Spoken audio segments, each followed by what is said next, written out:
So you asked me to tell you a little bit more about myself, and one of the first things that comes to mind when I think about that question is that I think the biggest quality that I would say is my biggest defining quality that I see or try to emulate through every aspect of my life is that I consider myself a hard worker.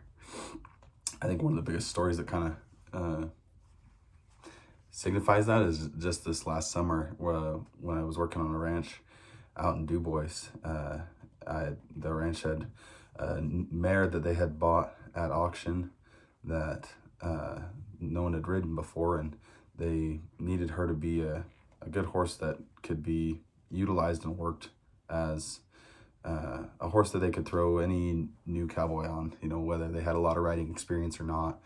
And they thought she was going to be really good, but when she got there, the first cowboy that got on got bucked off, and it turned out that she was really ornery. Even though she was a little older, she hadn't been trained right. And all the other cowboys had a lot of other things to do. They were busy, with managing the ranch and whatnot. And me being a new hire, I kind of was the one that they had asked if I could train her. And I'd never done anything like that before. I'd trained horses a little bit, but I had never worked with a green horse like that had never been broke properly.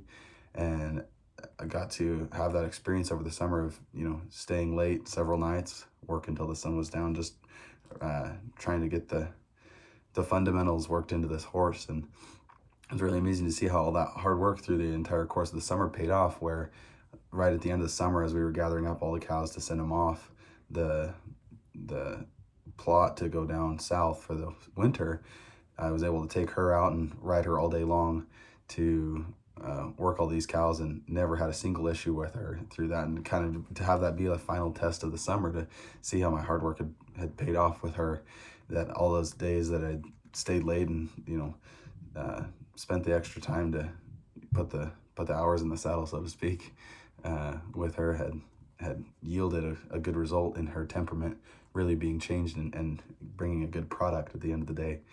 And I can totally see how that pays off and is applicable in any aspect. It doesn't just apply to horses, it applies to anything, anywhere. If you put in the time and do the work right, you'll have a good product at the end of the day. And so I try to make that shine through in every part of my life.